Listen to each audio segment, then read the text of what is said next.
Some mountains look so picture-perfect that you'd swear they were hand-sculpted by a divine architect. And the thing is, you're not that wrong if you think so. Wait, did someone really build mountains? Hidden deep in the Amazon rainforest, there's a bizarre cone-shaped peak that raises that exact question. And halfway across the world, there's a landscape that looks like someone spilled a massive bag of Hershey Kisses across a green field. No, you can't make this stuff up. Get ready to learn what would happen if a Hershey's Kiss and the Road to El Dorado movie had a baby in real life, because we're diving into two of the most mysterious and oddly satisfying natural formations on Earth, Cerro El Cono in Peru and the Chocolate Hills in the Philippines. One might be an ancient lost pyramid, and the other turns into chocolate every year. Well, sort of. Let's start with El Cono. This strange, solitary mountain rises more than 1,300 feet above the treetops in the heart of the Amazon, right near the Peru-Brazil border. Sure, the Amazon is no stranger to mountains. There are impressive ranges, like the Amiri Mountains farther north and the Andes, not in the Amazon per se, but running along Peru's spine. But you see, El Cono is different. For starters, it's completely isolated. If you fly over the region in a helicopter, all you'll see for miles is an endless emerald sea of rainforest. Then, boom, out of nowhere, a perfectly cone-shaped mountain juts into the sky like a giant green Dorito. It's not part of any major mountain chain, it doesn't have any siblings, and it looks so symmetrical that it almost feels artificial. And it's covered by forest. Now, naturally, this has sparked all kinds of theories. Some people think it's an extinct volcano. Others say it's a freak of erosion. And then there are those who whisper more exciting possibilities. What if it's a lost pyramid? And before you roll your eyes, this idea is not as wild as it sounds. And some people actually stand by this theory. After all, the ancient civilizations of South America built pyramids too. What? Yeah, can you believe that the Egyptians didn't actually invent the concept of pyramids? No joke. The Mochichachapoya and Inca civilizations all built monumental structures. In fact, pyramids are found all over the world, from Ethiopia and Thailand to Greece, Mexico, and even Italy. So why do pyramids keep popping up throughout history? Simple. They're structurally sound. The broad base supports the weight, and the pointed top was often seen as a symbolic connection to the heavens. Okay, but what are the chances of all these people coming up with the same idea at the same time? Okay, calm down. Ancient aliens. Yeah, that's possible. But as it turns out, ancient people did talk to each other via trade, migration, and cultural exchange. Ideas like pyramids didn't need to come from a secret one-world civilization. They just came from smart, curious humans scattered across the globe, all looking up at the stars and wondering how to get closer. In fact, recent archaeological discoveries have revealed massive ancient cities deep in the jungle that were completely swallowed by nature. In Guatemala, scientists uncovered a lost Maya city with its own pyramid structures. In Mexico, an entire metropolis was found buried beneath forested hills. So yes, humanity can forget an entire city. Take another look at El Cono from the air, and you might start believing it too. Its slopes are smooth. Its symmetry is uncanny. From above, it resembles a colossal step pyramid or ziggurat, cloaked in jungle vines and secrecy. And if someone told you it was the moss-covered remnant of an ancient civilization, you might just nod and say, "Yeah, I see it." Of course, no one's proven anything yet. But the mystery is delicious. Like a myth waiting to be cracked open. At the same time, for people who live nearby, El Cono isn't just a geological curiosity, it's sacred. In Andean cosmology, mountains like El Cono are known as apus, spiritual guardians of the land. These aren't just rocks, they're living beings, protectors, deities. Think Te Fiti from Moana, but South American and a little more mysterious. The indigenous tribes in the region still pay their respects to this mountain, treating it not as a tourist attraction, but as a sacred ancestor. And while everyone's busy debating whether El Cono is a mountain or a pyramid, nature's just vibing. The area surrounding El Cono is now part of Sierra del Divisor National Park, created in 2015 to protect one of the richest ecosystems in the Amazon. We're talking about rare plants, hundreds of bird species, many types of monkeys, and endangered animals like jaguars, giant armadillos, and even tapirs, the jungle's adorable pig-elephant hybrid. And yes, there are caves, springs, and even undiscovered ruins hidden deep in the forest around El Cono. So, what is El Cono really? Some geologists think it's likely a volcanic cone based on its shape. That's the official word from UNESCO anyway. Others argue it's a rare example of erosional geomorphology, a fancy way of saying wind, water, and time teamed up to carve a perfect mountain out of the landscape. Like geological origami, shaped by millions of years of natural forces. But the truth is, we don't know. Not for sure. Not yet. Until someone launches a respectful science-based expedition with drones, ground-penetrating radar, and a green light from the local communities, El Cono will keep its secrets. And maybe that's the best part. Sometimes it's mysteries that make the world feel truly magical. Now, let's jump onto a metaphorical plane and head to the Philippines, where the mystery continues and gets a little sweeter. Spread across more than 20 square miles, there are between 1,200 and 1,700, or even more, perfectly shaped hills that look like chocolate kisses. Like seriously.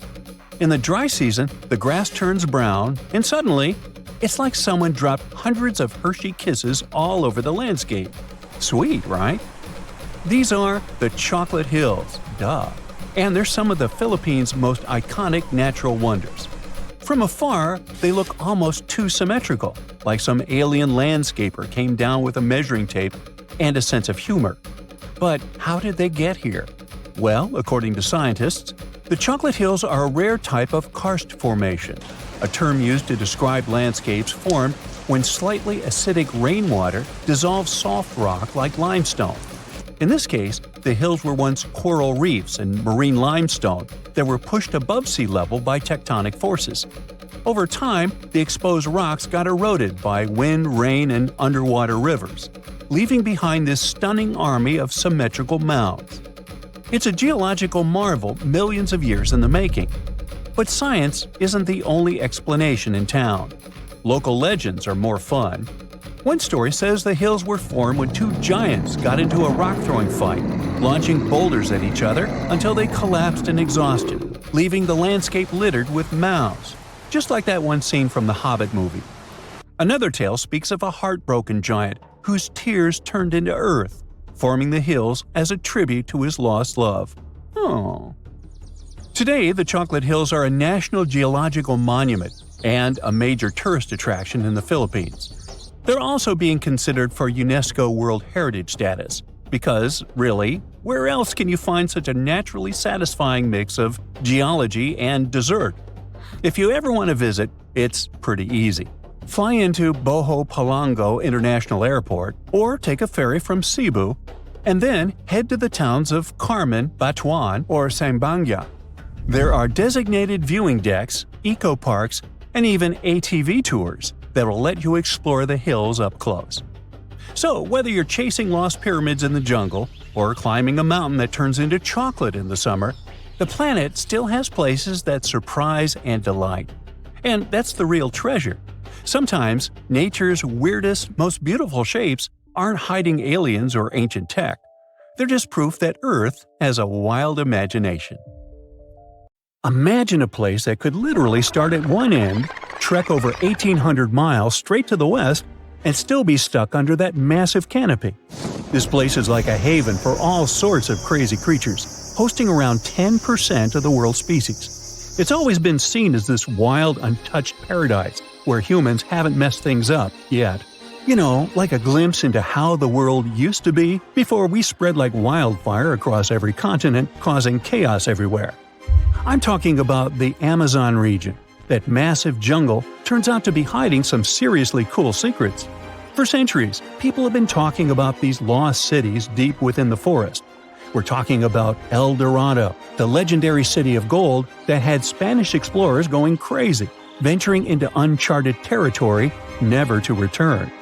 And even in the 20th century, the adventurous Percy Fawcett went looking for the lost city of Z and disappeared into the jungle, leaving us all hanging.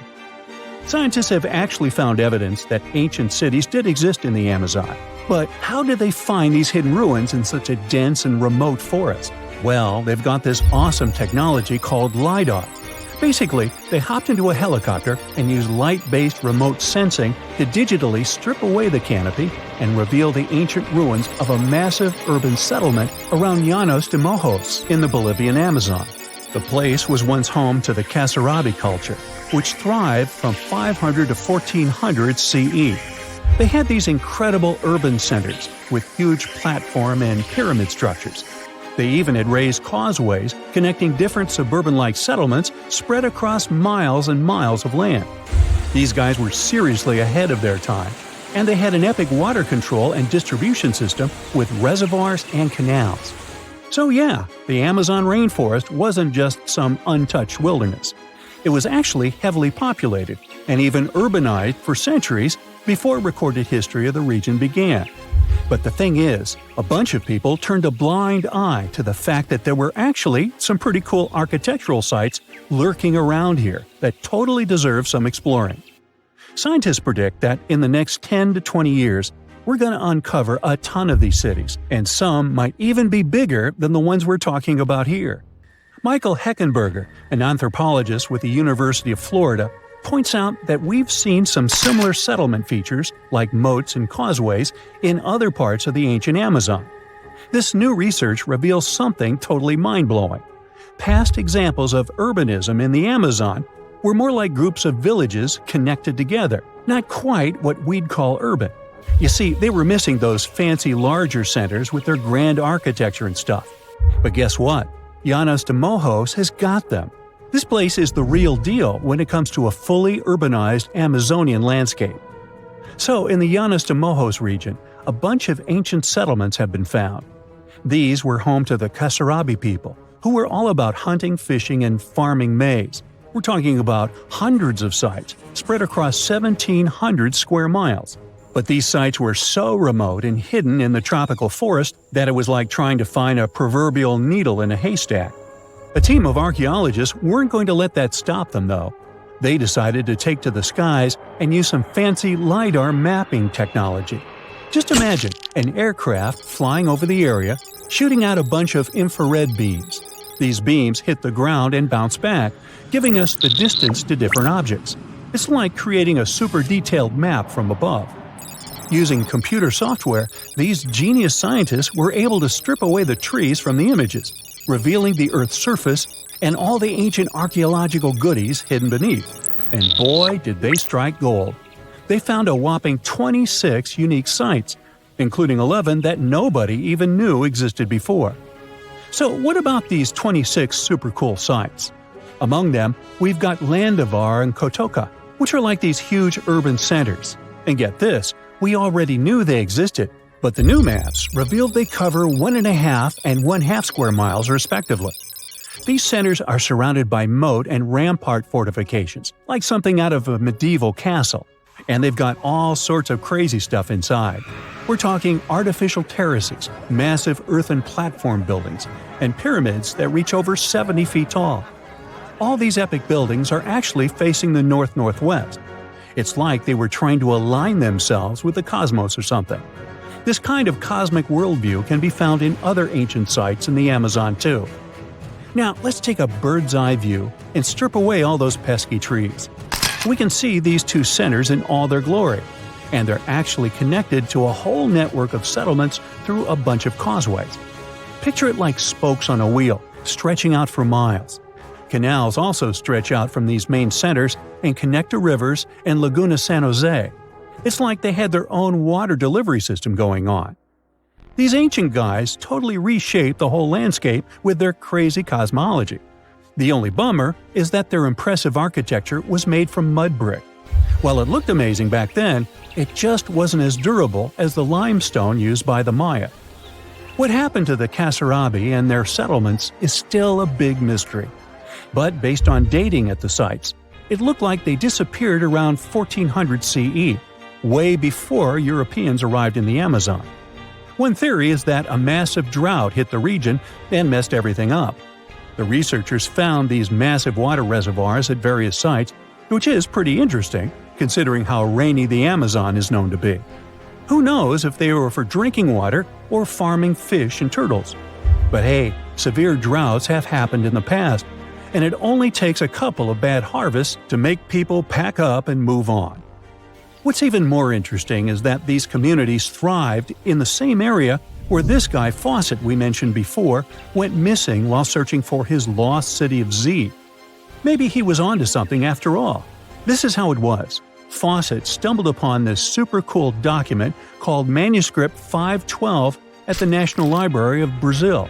It's believed to have been written by a Portuguese explorer. Now, according to this document, back in 1753, a group of explorers discovered the remains of an ancient city. It had arches, a statue, and even a temple with hieroglyphs. But the document didn't spill the beans on where this city was located. So Fawcett got all hyped up about finding this city and made it his secondary mission after his main goal of finding something called Z. At one point, he had to come back to Britain to run some errands, but in 1920 he decided to give it another shot. Fawcett went on a personal expedition to find the city, but it was unsuccessful. 5 years later, Fawcett, his son Jack, and their buddy Raleigh Rimmel disappeared in the Mato Grosso jungle. Some researchers think that Fawcett might have been influenced by info he got from indigenous folks about this place called Cahokia. Turns out Cahokia was discovered by Westerners in 1925, and it had the ruins of 20 towns and villages. Up to 50,000 people might have lived there. And get this, the discovery of other earthworks in southern Amazonia totally supports Fawcett's theory. In 2005, an American journalist wrote an article about Fawcett's crazy expeditions and discoveries. He called it The Lost City of Z. Catchy, right? Well, in 2009, he turned that article into a book with the same name. And in 2016, the super talented writer-director James Gray made it into a movie. Now, here's where things get a bit sad. The Amazon region is changing rapidly. Farming, ranching, and energy production are changing this incredible place. And guess what? Those untouched areas with ancient relics won't stay untouched for long. It's a race against time to document and preserve what's left of our past before it's lost forever. There's this interesting ancient site near St. Louis, Missouri, that a lot of people don't know about. It's called Cahokia, and it used to be a huge city with up to 20,000 people living there back in the 11th century. It's full of these massive earthen mounds that were built by hand, and the biggest one is still there today, at the Cahokia Mound State Historic Site. Even though we don't know everything about this civilization, researchers have been able to piece together some information from the remains they've found. For starters, they found some pretty old teeth at this site. After studying their appearance and structure, scientists suggest that a lot of different indigenous groups lived there. About a third of them came from other areas in the middle of the continent, which they figured out by studying the different levels of various substances in the teeth. And get this, the way the mounds are arranged shows that this was actually a planned-out city, not just a bunch of villages grouped together. The rulers lived on top of the mounds, while everyone else lived in other structures.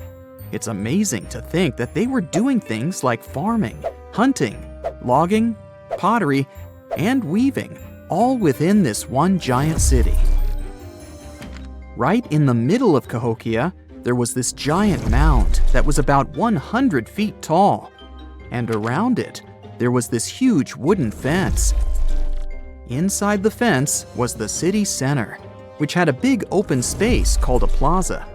Archaeologists think that the plaza was designed to represent the 4 cardinal directions of the world. It was like the people who built it wanted to create a place that was in harmony with the universe.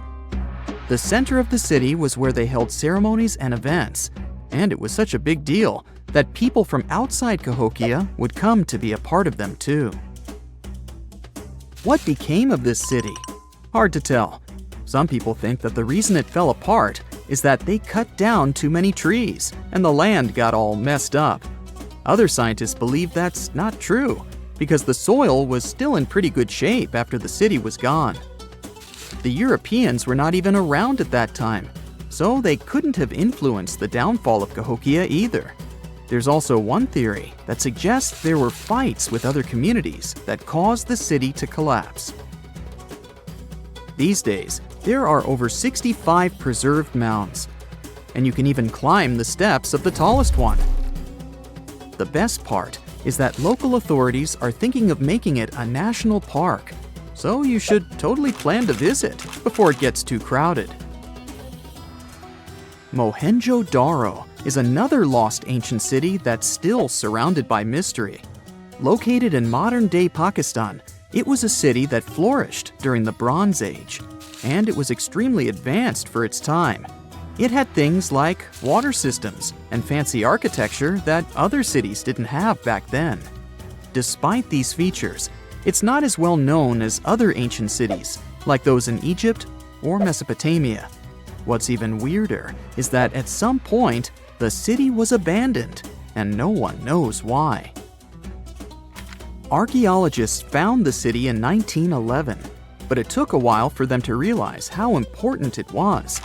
Eventually, they uncovered a lot of really interesting things about the city, like its advanced sanitation system. Excavations uncovered over 700 wells, as well as private baths and a large communal bath. Remarkably, even private homes had toilets, and waste was efficiently disposed of through a citywide sewage system. They also had a lot of trade connections and made some really beautiful objects, like pottery, jewelry, and figurines that were sold all over the region. Despite its amazing culture and knowledge, scientists have yet to figure out why the city was abandoned. Some people think changes in the nearby river might have had something to do with it. The writings that the people of Mohenjo Daro left behind are still a complex code, even for the most skilled specialists, making it even harder to piece together their history. Have you heard of the lost city of Kolmanskop? It used to be a small settlement in the Namib Desert. Legend has it that it got its name from a man named Coleman who got stuck in the local dunes and was never seen again. But that's not the interesting part. In 1908, a railway worker found a shiny stone and showed it to the chief railway foreman, who turned out to be a hobby mineralogist. They discovered it was a diamond, and soon, Kolmanskop became the richest town in Africa and one of the richest places in the world. It had luxurious stone houses, a school, a hospital, and even an ice factory to produce ice for fridges. The hospital had the first X-ray machine in southern Africa, which was supposedly used to check if workers were illegally swallowing diamonds. Its popularity began to decline in the late 1920s when another diamond-rich location was discovered nearby. Most of the inhabitants soon began to flee the city in search of a better life, leaving the buildings abandoned. In 1938, all machinery was taken south and the town was left to the desert. The last inhabitant left Kolmanskop between 1956 and 1960. The hot climate and low humidity have preserved the structures over time, and tourists can now visit this desert ghost town. You've surely heard about this next ancient city, Machu Picchu. It's this incredible ancient location in Peru. It stretches across a huge piece of land in the Andes Mountains and sits high above sea level. It's even considered one of the wonders of the modern world. But here's the thing. Scientists aren't exactly sure what it was used for. It could have supported up to 750 people, but there aren't a lot of human clues left behind. Some people think it was more of a spiritual or ceremonial place, while others believe it may have been like a fancy spa retreat for the nobles. The extensive terraces might mean it was used for crop testing or as a trading hub.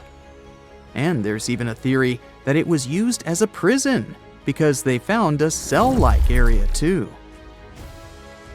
It's amazing that even today, Archaeologists and historians are still puzzled about how it was built. Did you know that they probably didn't even use wheels for transportation? And those massive granite rocks were somehow pushed up the steep Andean mountains, even though most of them weighed a lot. Some historians think that hundreds of people worked together to push each rock up the peak. The huge stones at Machu Picchu are also so close together that you can't see any cracks between them. It's pretty cool because it also makes the area safe during earthquakes, which is important since Peru is a shaky country. But how did the stones stay put during all those quakes? They actually move a little bit, but then they go back to their original spot, almost like they're dancing. Some people think wet wooden wedges were used to keep them in place, but that doesn't really add up, considering how big the structures are. Locals back then also seem to have built Machu Picchu without using any pack animals or iron tools. They had to sculpt and put everything together using mostly their hands. Plus, the citadel is built on a fault, so they had to move a bunch of stone and earth to make it flat. Scientists also think that the real construction is actually underground because of the deep foundations and drainage system. In fact, there's a hidden water system that was just recently discovered using 3D scanning. They didn't even use mortar to put the granite blocks together. They were so precise that you can't even fit a sheet of paper between them. One theory suggests that people that lived there used stone tools made of a harder material than the stone they were cutting. There's a river in North America that shouldn't exist. Well, at least according to scientists. Most normal rivers in the world join downstream, flow downhill, and finally deliver their waters to an ocean or a lake. But the Icamemish River in Canada doesn't like to follow the rules and flows in both directions. Its name even means water that flows both ways, in the local dialect, Cree. The Icamemish is just around 37 miles long, but it used to be an important part of the fur traders' route from Hudson Bay to Lake Winnipeg. It runs between the Hayes River and the Nelson River. Its waters are rather shallow and dark as it flows through peat bogs. Things get interesting when you reach the beaver ponds. People who ventured there say the Icamemish flows toward both the Hayes and the Nelson Rivers, starting from the central beaver pond. It's hard to tell where exactly the water divides as the river goes through a nearly flat, swampy country, and its current is barely noticeable. The next river on our list is the Cahokia in South America, and it's like a hydrologic equivalent of a wormhole between two galaxies. It's the only natural canal on Earth that links two great rivers, the Upper Orinoco, which eventually flows into the Atlantic Ocean, and the Rio Negro, the largest left bank tributary of the Amazon River. This rare sort of division is called a bifurcation, and it happens when a single river splits and sends its water into two different places. The Orinoco actually loses parts of its water to the Cahokia. From there, the water slowly flows down toward the Rio Negro.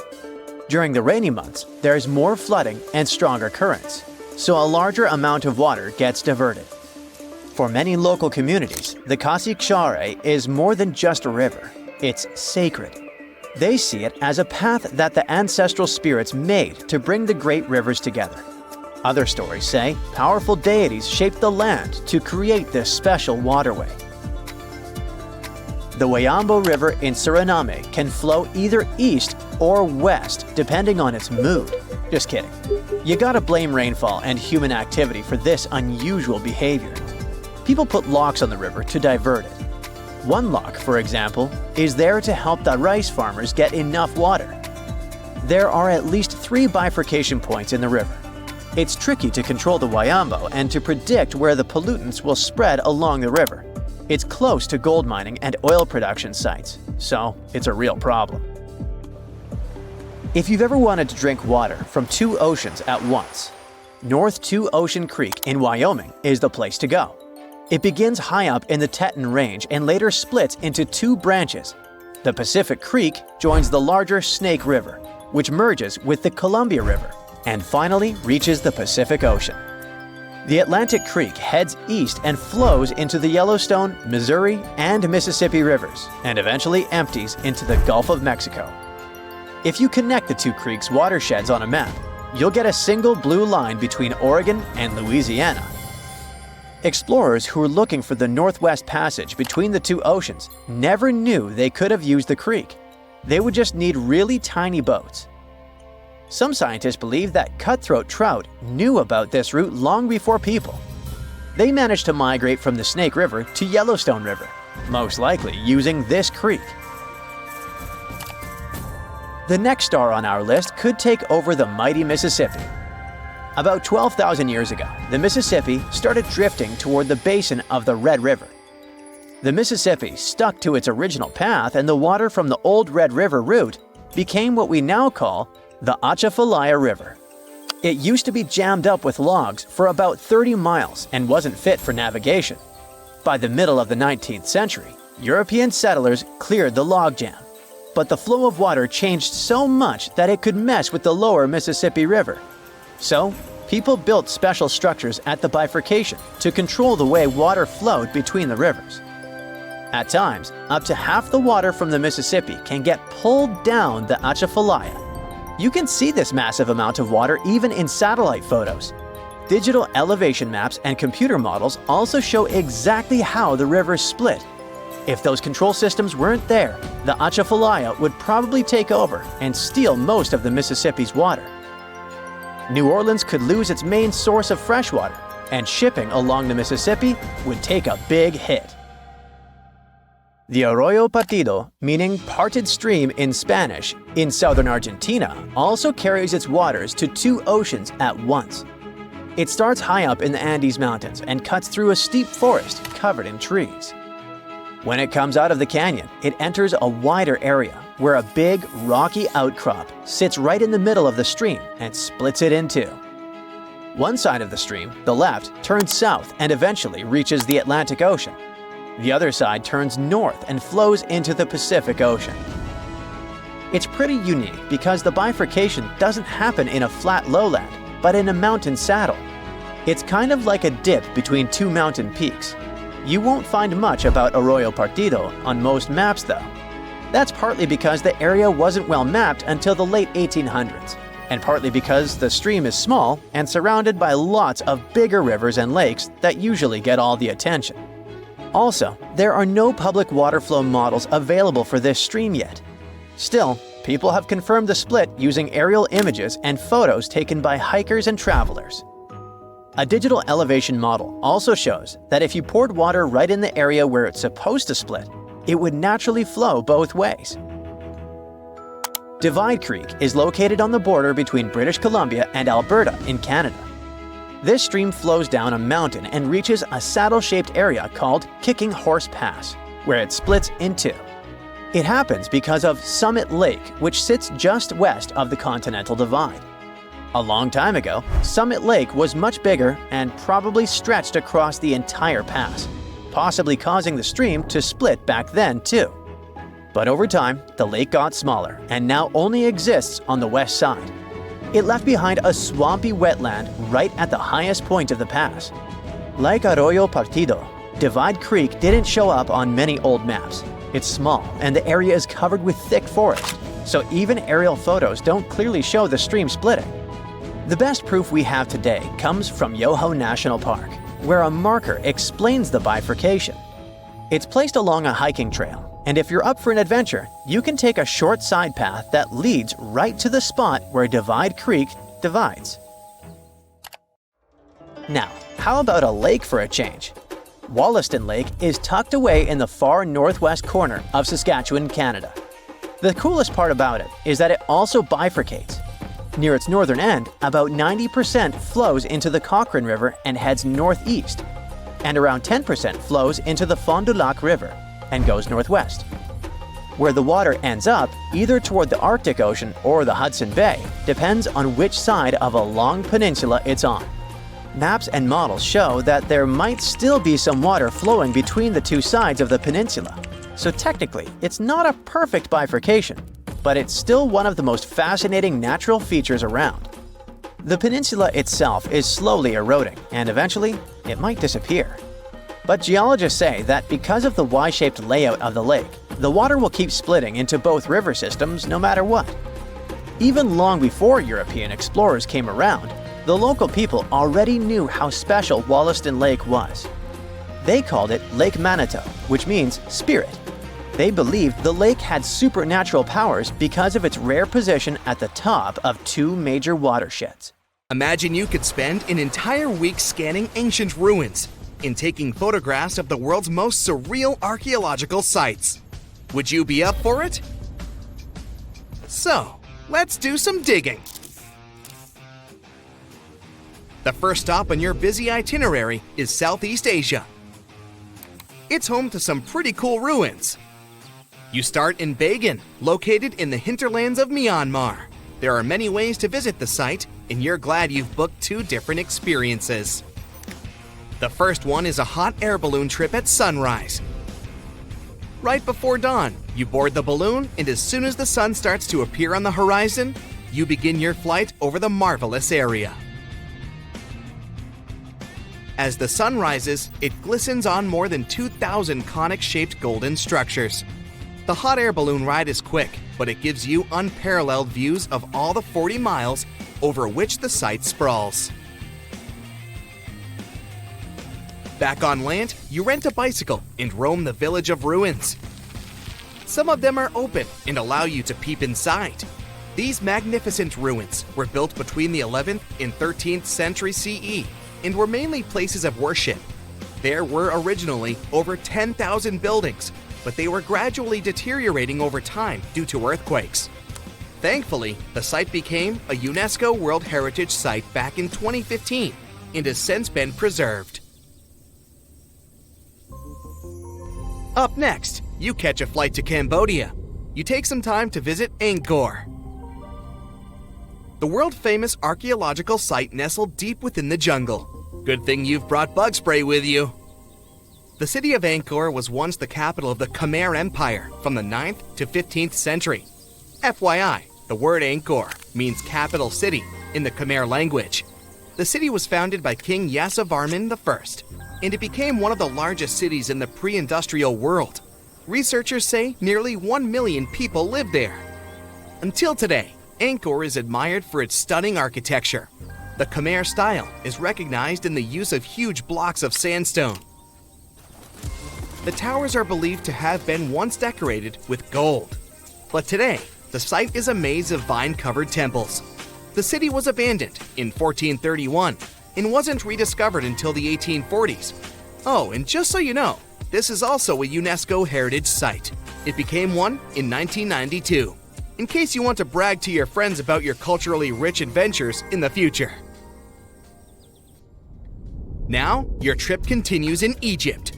You're here to visit the Karnak Temple in the city of Luxor. You opt for the most unusual way to get to Luxor. That is, a boat ride down the Nile River. Leaving Cairo, you head south until you reach the famous ancient city. Luxor was once the capital of Egypt and a true hub of power and wealth. That is why the Karnak complex is such a great archaeological site. You choose to visit it at night, and still at the entrance, you are struck by the site's beauty. In the evening, artificial lights cast a golden glow on the temple statues and stone columns. The temple is huge and was built mainly around the 18th and 19th centuries BCE. Each Egyptian pharaoh from that period left their own architectural mark on the site. The highlight of this tour is taking a walk through the Avenue of Sphinxes and discovering the Great Hypostyle Hall. This hall is filled with towering pylons and solid sandstone columns, a true wonder. From Egypt, you head down to Jordan. Now, if you like terracotta landscapes, you've come to the right place. The city of Petra is a marvel of the ancient world. Located in Jordan's desert, the city was a commercial hub back in the 4th century BCE. The Nabateans, an Arab Bedouin tribe, lived in the so-called Rose City and thrived for many years, having accumulated a significant amount of wealth. The city was known for its innovative water management system, which made the region inhabitable. And yes, you'll catch a glimpse of its ruins on your tour. The rock-carved gate-like structure Petra is famous for what is called the Pharaoh's Treasury. It stands at the main entrance to the site and is said to have a treasure hidden beneath it. Don't forget to stand right beneath it and take one of those classic pictures for social media. Once Petra has been ticked off the list, you fly to southern Europe. More specifically, to the tip of the Italian boot. You have a day trip scheduled to visit the ruins of Pompeii. Pompeii can be reached by car from the city of Naples. It's home to the eerie yet well-preserved ruins of a city that was once engulfed by lava. When Mount Vesuvius erupted in 79 CE, it left the city of Pompeii completely buried under millions of tons of volcanic ash. The ancient city was first discovered by beneath the volcanic rock in the 16th century, but it was first cleared from debris in the 1870s. Today, you'll be able to walk down the streets of these ancient Roman ruins and imagine what the town looked like in its heyday. Pompeii was a vibrant and rich municipality. The site's ruins revealed that many areas of Pompeii had boasted impressive bakeries, markets, and even houses with balconies, which were a sign of great wealth at the time. And believe it or not, even some artworks survived the eruption. Archaeologists found well-preserved frescoes and murals with mythological creatures. All this indicates that members of the high society lived there. The city even had thermal baths and showers made from luxurious materials. While you're still in Europe, you'll hop over to visit the iconic Stonehenge. It's a perfect day trip if you stay in the city of London, just a short train journey away. Stonehenge dots the Salisbury Plain in Wiltshire, England, and is one of the world's most recognized ancient ruins. More than 5,000 years old, these curious stone rings are some of the oldest stone structures on the planet. Created out of sandstone, they are shrouded in misery. Who built them and why is still largely unknown. Popular theories claim that Stonehenge was used as a great solar calendar, built to help people keep track of days, weeks, and months. Talk about hard work to create a mere calendar, huh? In the final leg of your trip, we'll take you to explore the Southern Americas. In Guatemala, in Central America, you'll find ancient Mayan ruins. The lost city of Tikal is a city made of 3,000 buildings, the remains of the capital of the Mayan Empire. You can compare its importance to such cities as London or New York today. The North Acropolis is Tikal's most ancient complex of monuments. Built solely by human hands in 350 BCE, it served as the resting place of kings and chiefs. Back in the day, the step pyramid temples were painted a beautiful red. Mayans loved that color. Today, of course, you'll only see the limestone. You might wonder what made such a great city turn into ruins. Well, archaeologists have no clue about the cause of Tikal's decline. Until today, this question remains unanswered. Was it a drought? Disease? Maybe we'll never know. Are you in the mood for some Mayan ruins? Chichen Itza is an archaeological site with the best preserved pyramids on Earth. Located in Mexico's Yucatan state, this Mayan city is well over 1,500 years old. At its peak, it was home to 35,000 people. The site covers 1.9 square miles and has many ruins spread throughout it. The highlight is El Castilla, a tremendous step temple, rising 80 feet above the ground. Its most peculiar feature is that it has 91 steps on each of its 4 sides, including the upper platform, which makes for 365 steps, the same as the number of days in the solar year. Phew, what an intense trip! Time to head home now and soak it all in. See you next time! So, imagine you're 15 and you get bored of playing video games.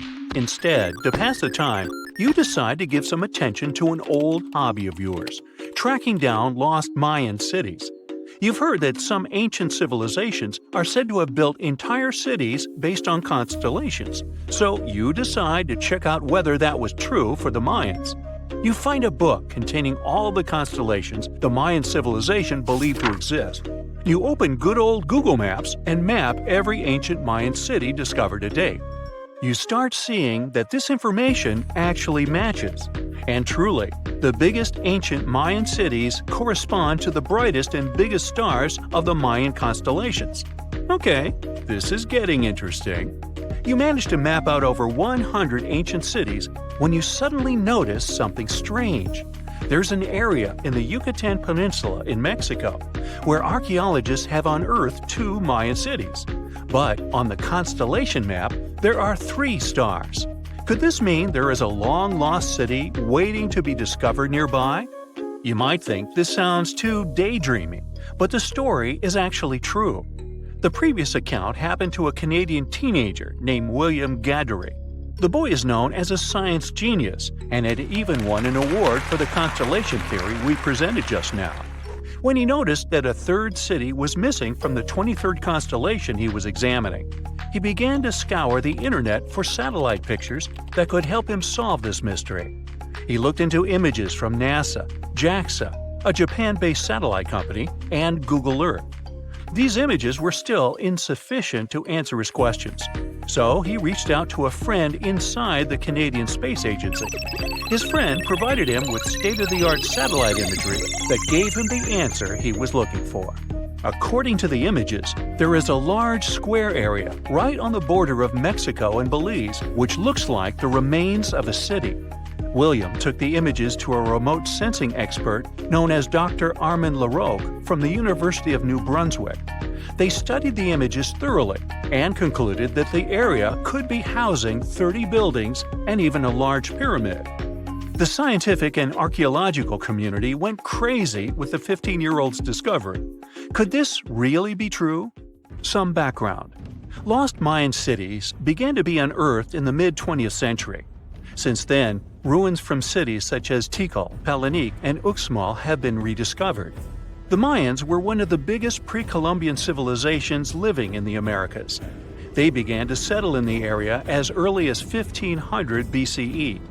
Experts believe that, at its height, the Mayan civilization consisted of over 40 cities with a population of millions of people. That's a crowd. And their cities were pretty interesting. Their civilization spanned over Mexico's Yucatan Peninsula, Guatemala, and Belize. They survived mainly on agriculture, so they developed a complex irrigation system in most of their cities. They built a series of ceremonial buildings, pyramids, plazas, and even courts for ball games. The Mayans were keen pyramid builders, but they also developed an advanced astronomical system. With whatever ancient technology they had, they were able to predict the exact location of planets, such as Venus and Mars, and they were able to predict the exact dates of eclipses. That's why the methodology William used to discover this long-lost Mayan city was unusual, but not completely surreal. The Mayans were keen astronomers, so it wouldn't be too strange that they built their major architectural feats in relation to the sky, would it? And they wouldn't be the first ones to be doing so. There is a famous fringe of Egyptology dedicated to studying how the Giza pyramids were built in perfect alignment with the Orion constellation, meaning that each pyramid was purposely built to align with one of the major stars of Orion's belt. According to William, he first had the idea to look at the Mayan constellations because he couldn't understand why the Mayans built their cities where they built them. Most major cities, such as Chichen Itza and Uxmal, aren't near any rivers or significant bodies of water. Instead, they're built on marginal lands and on top of mountains, which confused the 15-year-old. His next thought was that it might have something to do with astronomy. William named the new city he discovered Mouth of Fire, which is also my nickname, and he even won a merit award for his hard work. However, his theory was very much contested inside the archaeological community, and many Mayan experts worked to debunk William's findings. Some archaeologists say that constellation theories are too unscientific. Anthony Aveni, a renowned anthropologist and astronomer, referred to William's methodology as an act of creative imagination. He explained that there is no way to be sure what the Mayan constellations really were. It's all just hypothetical. Another debunking of William's findings came from Mayanist David Stewart, who said that the object identified on the satellite imagery is nothing but an old cornfield. His claim was supported by an expedition that took place near the area in 2021, when the archaeologists present reported there was nothing at all in this area. Still, a 15-year-old boy almost found a long-lost Mayan city, which is pretty exciting if you ask me. Similar techniques as those used by William are actually being used to unearth lost civilizations all over the world. According to space archaeologist Sarah Parquet, satellite imagery has been a key player in discovering ancient cities in Egypt and other places. Sarah herself spends most of her days scouring images for any sign of where there could have been cities long ago.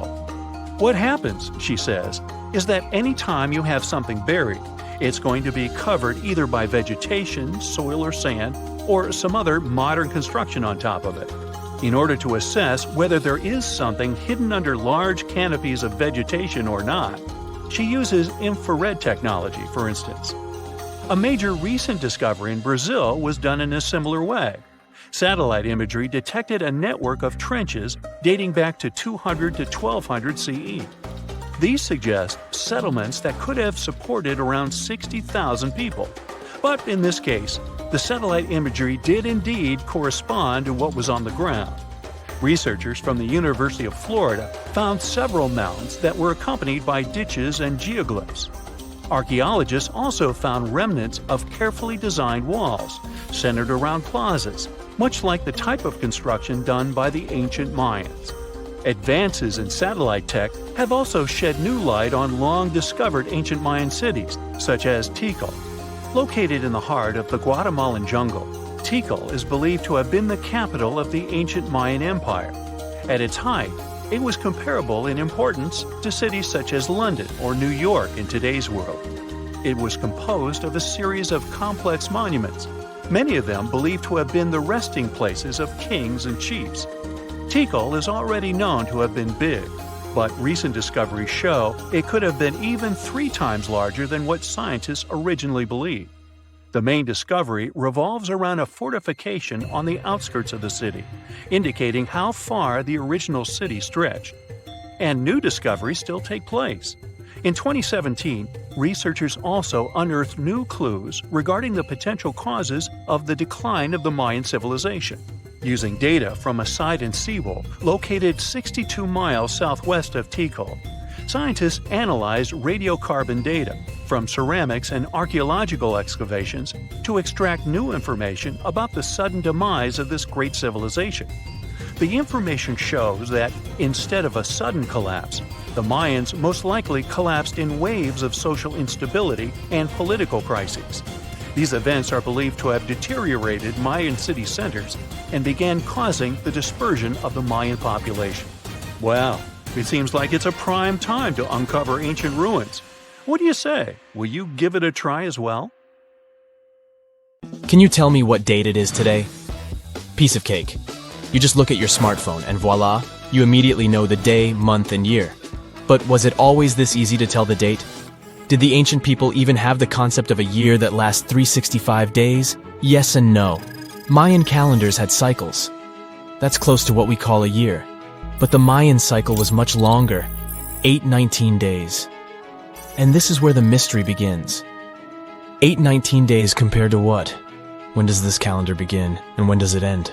Scientists were asking themselves this question for decades. They discovered and deciphered the Mayan calendar during the 1940s. Recently, 2 American scientists, John Linden and Victoria Bricker, came forward with a solution. So, what did they do differently from their predecessors? The duo deciphered the code by broadening their thinking. They expanded the calendar from 819 days to full 45 years. That's 20 times longer than the original cycle. And a pattern started to emerge. This was a major breakthrough because the Maya told time in a complicated way. You can forget about the easy-to-read Arabic numerals we have today. These ancient people used glyphs. These are tiny images that represent characters, something like the icons on your desktop or universal symbols. When you see a little dot with 3 curved lines above it, you know there is a Wi-Fi network available. The Mayan calendar used glyphs that represented animals or natural phenomena. For example, there were symbols for a jaguar and an eagle. Each glyph marked one day. Each cycle is repeated 4 times, 8 and 19 x 4. Let's call these 4 cycles blocks. The Mayas colored each block differently. Scientists thought these colors corresponded to the 4 cardinal directions. Red was east, white, north. West was black, and finally, yellow marked south. But then the 1980s came. Yeah, this was a weird decade. The calculations were all wrong. Researchers determined that the colors were associated with the position of the sun in the sky. It turned out that the color yellow represented the highest point of the sun, which is called a zenith. White was the lowest point, called the nadir. It seems that the calendar showed just how good the ancient Mayas were at astronomy. This is most evident at Chichen Itza. This principal Mayan city is located on the Yucatan Peninsula, Mexico. There stands an impressive step pyramid. It is dedicated to the feathered serpent deity, and its alignment is perfect. Something marvelous happens here twice a year, during the equinoxes, March and September. These are the times when the sun shines directly over the equator. On these 2 dates, the day and night last the same. At the site of the pyramid, sunlight first illuminates the sculpture of the serpent head at the base of the structure. Then it makes its way up the 91 steps. This creates the illusion that a snake is slithering down the pyramid. Even today, people gather to witness the sight. And it must have been more impressive when the Mayas completed the structure 1050-1300 CE. Do you know what a synodic period is? Neither do I. But Mayan astronomers did. A synodic period is the time that passes before a stellar body does a full lap. For example, this is the period between 2 full moons. When you look from Earth, this period lasts roughly 30 days. And the Mayas were looking at the skies non-stop. They carefully noted the synodic periods of all planets. From Venus to Saturn, these ancient astronomers kept records of nearly all celestial bodies. But what does this have to do with their calendar? The American researchers' calculations revealed the link. Let's take the planet closest to the sun as an example, Mercury. Its synodic period is 117 days. Multiply that by 7 and you get which number? Exactly 8 to 19, when 17 x 7 equals sign 819. Coincidence? Definitely not. Because synodic periods of other planets also neatly match the magical figure 819. But this is not visible from a single Mayan cycle. Scientists had to expand it several times to discover the pattern. There is a reason why no one could decipher the code for so long. They were focused on a single planet. The trick was to add the Mayan calculation for all the planets. Researchers just needed to see the bigger picture. This brings us to the year 2012. Can you remember that some people thought that the world would end on December 21st? That turned out to be a bust. We are alive and well now. But what started this false rumor? The Mayan calendar, of course. You see, these ancient people based their calendar on long periods of all the planets. That included a lot of complicated math and a lot of multiplying. This 2012 was simply the time when their cycle ended. It is known as the long count. This period is the same as our year. For the Mayas, 2012 was something like the 31st of December for us. Just an end of a cycle in which they measured time, so there was no need to panic. Those New Year's Eve parties might be a bit wild, but the world doesn't end on January 1st. The Mayas stretched more than their calendar. Rubber was the name of the game. Yes, you've heard it correctly. These ancient people were making different grades of rubber 3,000 years before one famous American did, Charles Goodyear. They would extract natural latex from the rubber tree. This is a milky substance that can be turned into rubber. And they weren't the only ones. Scientists found evidence that their neighbors, the Aztecs and the Olmecs, did the same. But what did they do with rubber? They didn't need car tires, definitely. But it's cool to have a nice pair of sandals for the beach. The Spanish wrote about rubber sole footwear that natives wore. Sadly, scientists still haven't found them. That would be a big step for archaeology. So the Maya were playful with rubber, literally. Researchers guessed that they produced balls from latex. These were bouncy and ranged in size from a softball to a soccer ball. A typical Mayan ball game, pits, involved 2 hoops. You must be thinking basketball, but not quite. The hoops were set on walls, 23 feet high. Compare that to the NBA standard of 10 feet. And the hoop was the other way around. There is also a sweet side to the story of the Mayas. These ancient people enjoyed chocolate. In fact, the modern word chocolate probably comes from their language, Xocolotl. This meant bitter water. Okay, you get the bitter part, but why water? The Mayas didn't produce chocolate in the form we know it today. They didn't make bars of chocolate. They drank it. Smashed cocoa beans made for excellent drinks. The Mayas perfected the mixture over time and even added spices. Anyone up for a fiery chocolate drink with stew peppers and cornmeal? Who knows, maybe this beverage actually tasted well. Cocoa beans were sacred and used as a currency. Researchers believe all social classes got to enjoy it. Free chocolate for all sounds nice even today. But where did the Mayas get clean water for their cocoa drinks? From the oldest known filtration system in the Western Hemisphere. It was based on zeolite. These are minerals that contain aluminum and silicone compounds. And guess what? Modern air and water purifiers still use this material. Mayan tech wins yet again. Back in Europe, Roger Bacon developed a sand filtration system in 1627, some 1,800 years after the Mayas. But what about regions without rivers, lakes, or springs? Mayan engineers had it all figured out. Rainwater. They would carve out large reservoirs in the limestone bedrock. Then, they would coat these underground caves with a layer of a watertight material. The final step was to make small channels that collected water from the hills above. Scientists estimated that just one of these reservoirs could hold on average 10,000 gallons of rainwater, enough to fill 55 modern hot tubs. You are lost deep within the jungle in the Yucatan Peninsula in Mexico. There are strange noises all around you, and to make it worse, the sun is setting. Soon, you'll be alone in the middle of an unknown rainforest. Guess it was a pretty bad idea to come looking for El Dorado on your own, wasn't it? You keep walking as fast as you can, when suddenly, wait! What's this you're seeing? It looks like large stairways made out of stone. This definitely doesn't look natural, so you take a picture. Maybe you didn't strike gold, but you might have just found something relevant. Congratulations, you found Akamtun, a long-lost Mayan city, hidden 37 miles into the jungle. The name literally translates to stone column. Stone was probably in at the time, so these guys used a lot of it to build their pyramids, houses, and even ball courts. If you ever thought that Europeans invented ball games, think twice. Mayans love to play ball games for recreational purposes. Akamtun is part of a series of other long-lost Mayan cities that are being discovered with the help of new technology nowadays. We'll talk more about the other ones in a jiffy. Perhaps the biggest surprise of this one is that it was surrounded by wetlands, which is why the city was built on high ground. The city was monumental, covering an area of over 120 acres. That would be as big as 90 football fields right next to each other. Scientists have found proof that Akamtun had pyramids of up to 49 feet high, and that it was likely an important social hub between 250 and 1000 CE. This is definitely a game changer. But lost Mayan cities began to be unearthed in the 19th century.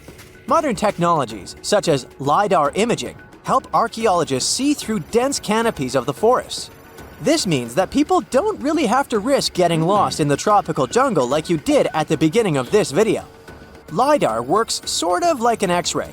It sends out laser beams that can detect any signs of ruins or ancient constructions.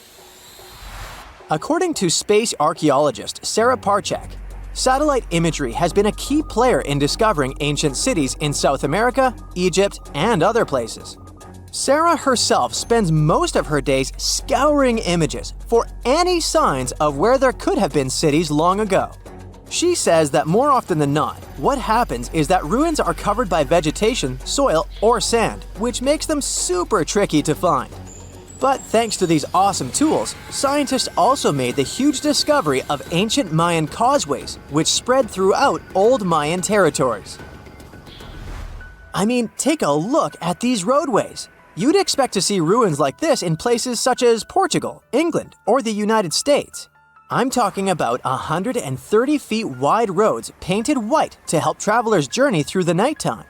Scientists recently unearthed a 110-mile network of roads such as these, and they think this dates back to before the first registered Mayan highways we've known so far. These roadways, which sometimes ran over the swampy ground and were even elevated at times, are being called the world's first superhighways. Even if there is no registry of animal-powered vehicles, it's believed that the Maya used them to travel around a network of possible 964 settlements.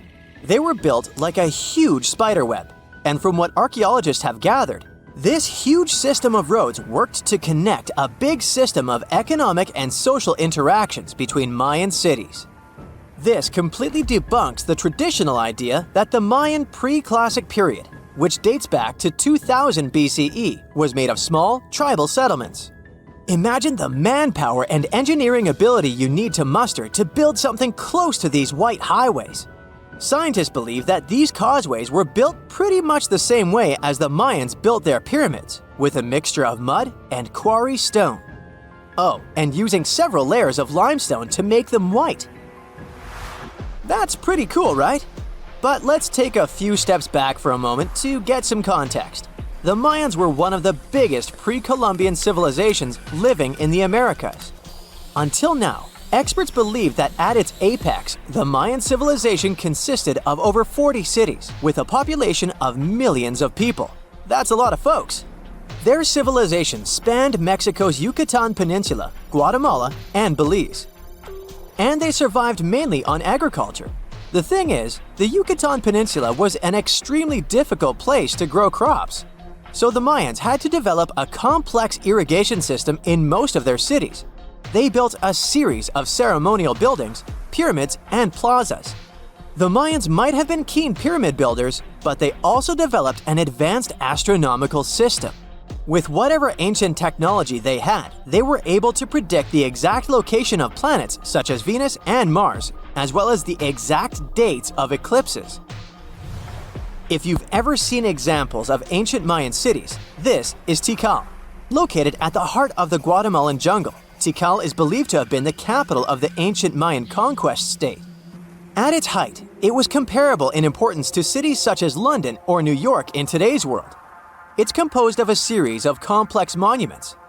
The North Acropolis is one of Tikal's most ancient complexes of monuments. Built solely by human hands around 350 BCE, it served as the resting place of kings and chiefs. Its monuments are up to 200 feet high. Back in the day, the step pyramid temples were painted a beautiful red. Mayans loved that color. Today, of course, you'll only see the limestone. Then there's Chichen Itza. It's got one of the best preserved pyramids on Earth to date. Located in Mexico's Yucatan state, this Mayan city is well over 1,500 years old. At its peak, it was home to 35,000 people. The site covers 4 square miles of land.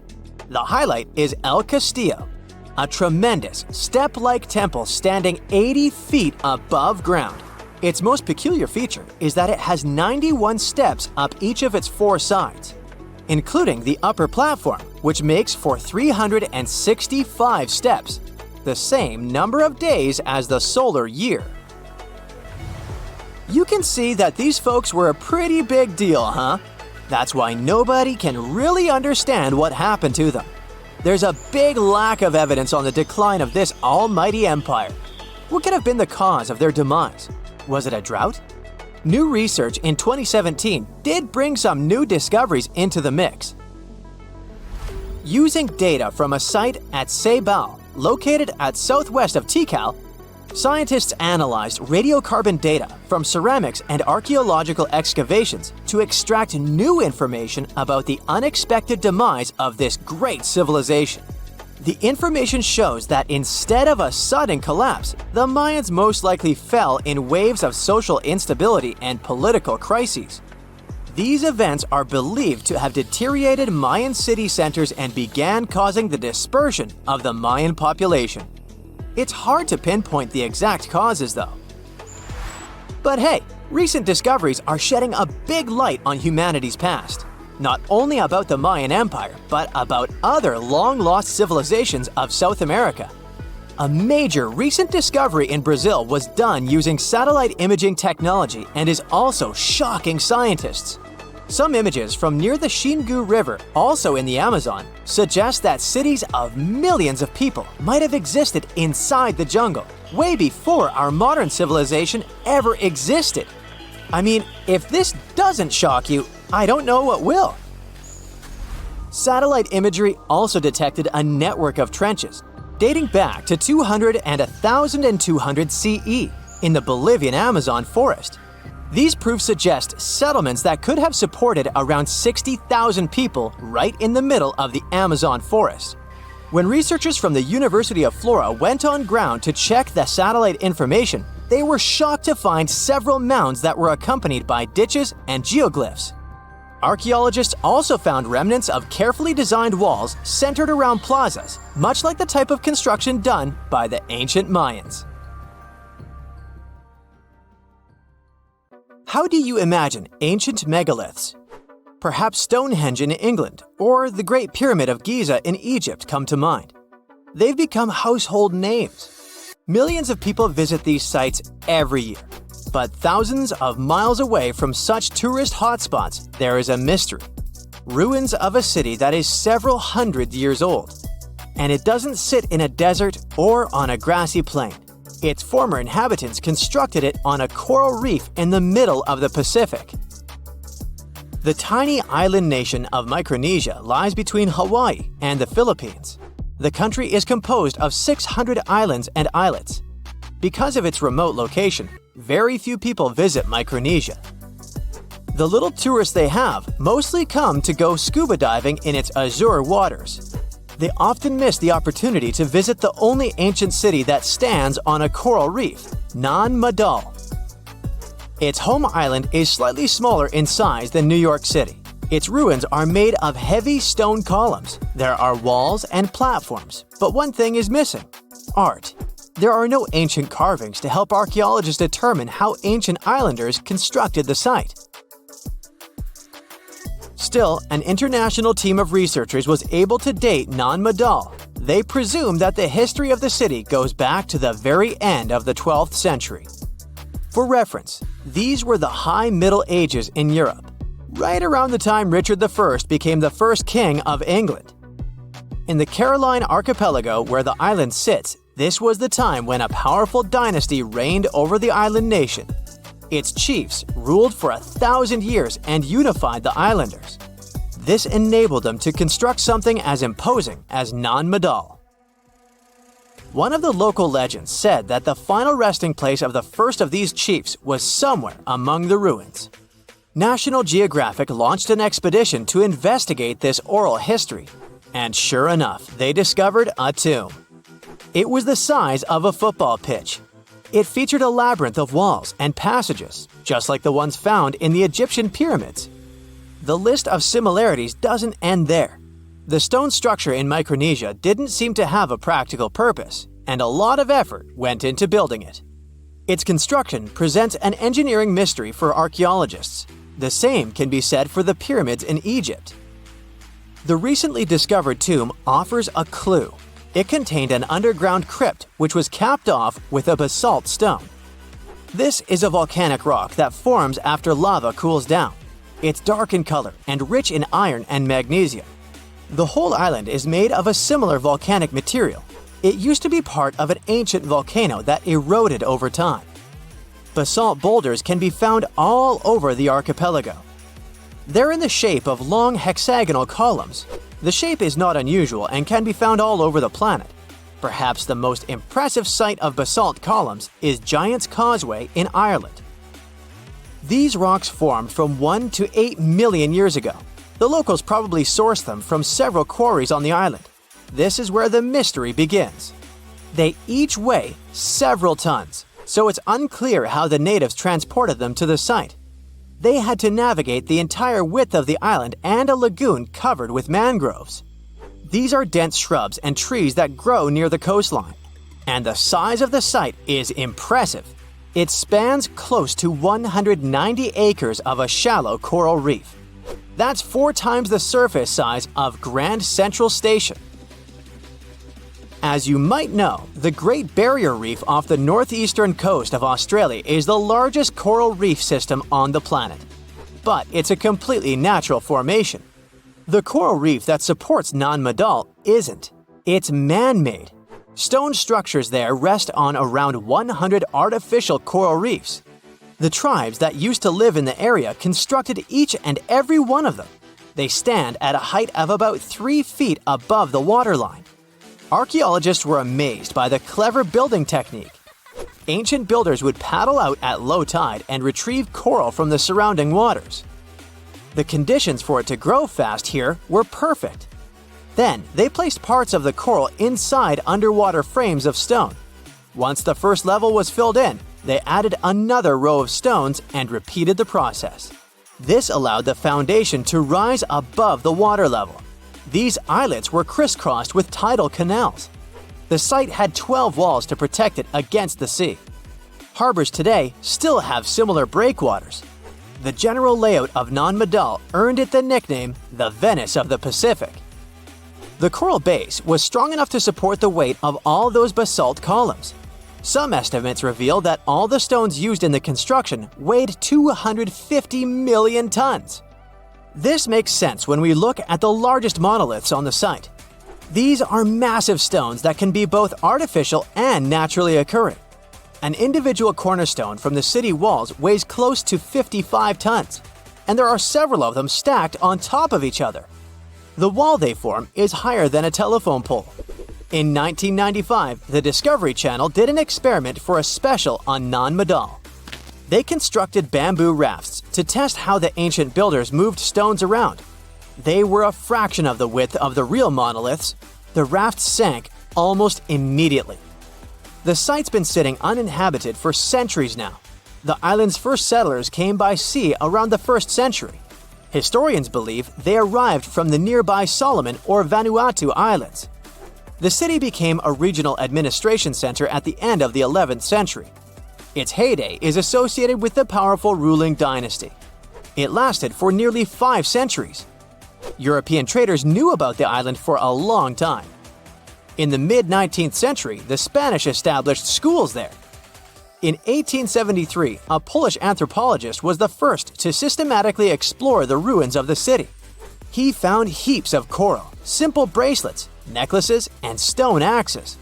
There were also round discs with a hole in the middle that probably served as currency. In modern times, the island became part of Micronesia.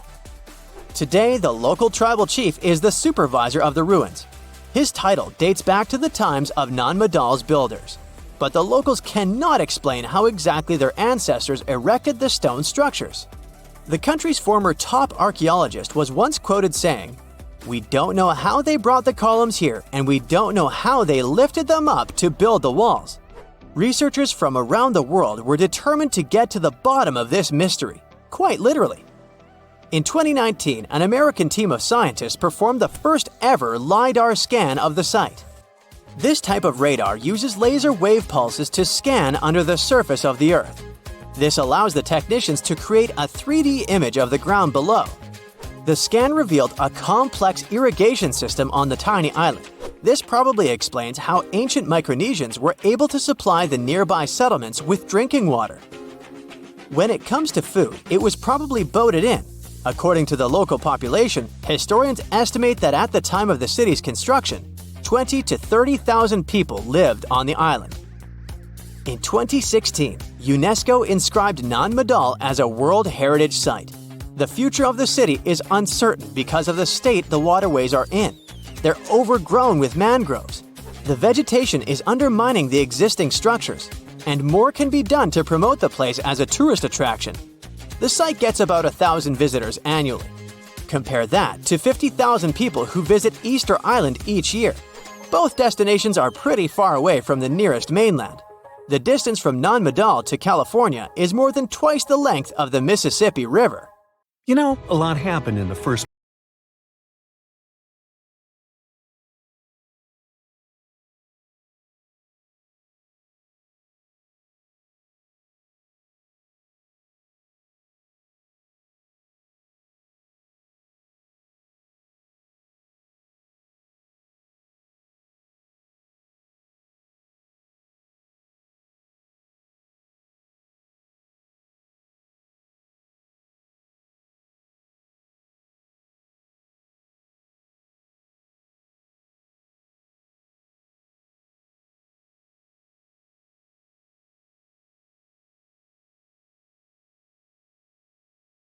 roads. Are you down for the ride?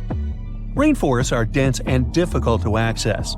If you were an archaeologist, I'm betting you'd find them quite threatening as well. That's actually one of the reasons why we've been kept in the dark for so long when it comes to the truth about the Mayans. But take a look at this. You'd expect to see ruins like this in places like Portugal, England, or the United States. I'm talking about 130-foot wide roads, painted white to help travelers journey through the nighttime. For scale, these roads were about half the size of an American football field. Huge, huh? Scientists recently unearthed a 110-mile network of roads such as these, and they think this dates back to before the first registered Mayan ruins we've known so far. These roadways, which sometimes ran over swampy ground and were even elevated at times, are being called the world's first superhighways. Even if there is no registry of animal-powered vehicles, it's believed that the Maya used them to travel around a network of possibly 964 settlements. They were built like a huge spider web, and from what archaeologists have gathered, they work as an implied system of economic and social interactions. This completely debunks the traditional idea that the Mayan pre-classic period, which dates back to 1000 to 350 BCE, was made of small tribal settlements. Imagine the manpower and engineering ability you need to muster to build something close to these white highways. Scientists believe that these causeways were built pretty much the same way as the Mayans built their pyramids. Oh, and if you're wondering about these gigantic pieces of architecture, don't worry, we'll talk about them in a bit. Now, so far, scientists believe that the roads were built with a mixture of mud and quarry stone. Oh, and using several layers of limestone, of course. Researchers were only able to find all of this out because of a new technology called LiDAR imaging. Do you know how we've used sonar technology to map out the ocean bed? Well, this is very similar to that. But instead of using sounds, we use laser systems. This mapping system allows researchers to see through and beyond the thick canopies of forests. It's like we have X-ray vision. This is definitely a game changer. But lost Mayan cities began to be unearthed in the mid-20th century, and since then, ruins from cities such as Tikal, Palenque, and Uxmal have been rediscovered. But let's take a few steps back for a moment to get some context. The Mayans were one of the biggest pre-Columbian civilizations living in the Americas. Until now, experts believe that, at its apex, the Mayan civilization consisted of over 40 cities with a population of millions of people. That's a lot of folks. Their civilization spanned Mexico's Yucatan Peninsula, Guatemala, and Belize, and they survived mainly on agriculture. The thing is, the Yucatan Peninsula was an extremely difficult place to grow crops. So the Maya had to develop a complex irrigation system in most of their cities. They built a series of ceremonial buildings, pyramids, plazas, and even courts for playing ball. The Mayans might have been keen pyramid builders, but they also developed an advanced astronomical system. With whatever ancient technology they had, they were able to predict the exact location of planets, such as Venus and Mars, as well as the exact dates of eclipses. Now, let's take a look at some of their sites. This is Tikal. Located at the heart of the Guatemalan jungle, Tikal is believed to have been the capital of the ancient Mayan Empire. At its height, it was comparable in importance to such cities as London or New York in today's world. It is composed of a series of complex monuments. In total, the site has 12,000 buildings. The North Acropolis is Tikal's most ancient complex of monuments. Built solely by human hands around 350 BCE, it served as the resting place of kings and chiefs. Its monuments are up to 200 feet high. Back in the day, the step pyramid temples were painted a beautiful red. Mayans loved that color. Today, of course, you'll only see the limestone. We've said that the Mayans spread out through different countries, so it shouldn't come as a surprise that Chichen Itza is a 10-hour drive from Tikal today. There's no feud between the two, they were just different city centers, like New York and LA. It's got one of the best preserved pyramids on Earth to date. Located in Mexico's Yucatan state, this Mayan city is well over 1,500 years old. At its peak, it was home to 35,000 people. The site covers 4 square miles of land. The highlight is El Castilla, a tremendous step-like temple standing 80 feet above ground. Its most peculiar feature is that it has 91 steps up each of its 4 sides, including the upper platform, which makes for 365 steps, the same number of days as the solar year. Makes you go, Behold, the lost city of Palenque. Another important Maya city is believed to have hosted over 6,000 people at its peak. Archaeologists have made some unusual discoveries on this site.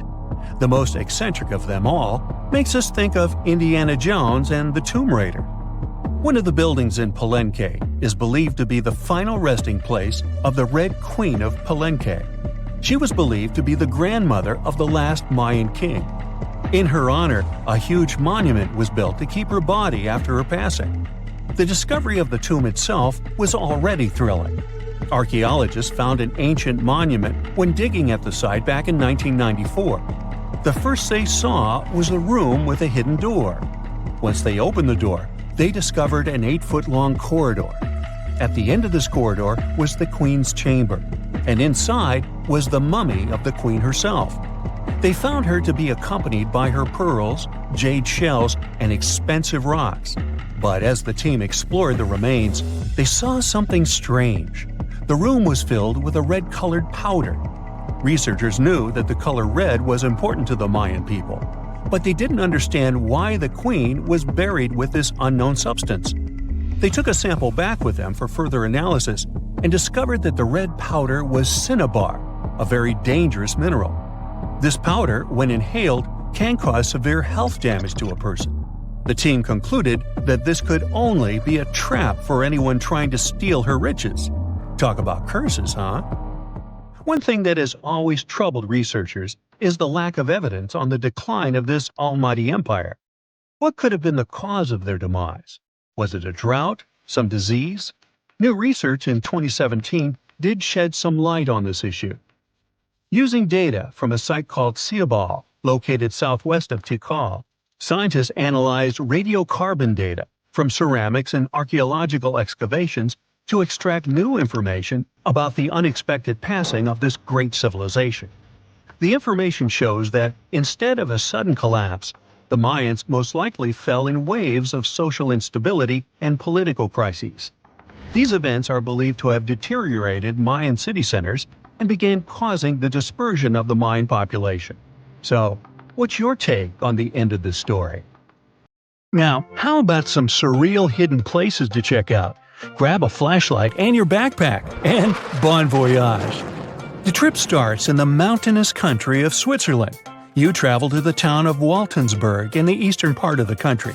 It's raining and it's very cold, but you still make your way to the bottom part of a mountain, where your first adventure awaits. After climbing up high in the mountains, you see a strangely shaped castle. To get there, you must walk up an extremely narrow pathway. Don't look down, you think to yourself. You tighten the straps of your backpack and manage to walk along the pass.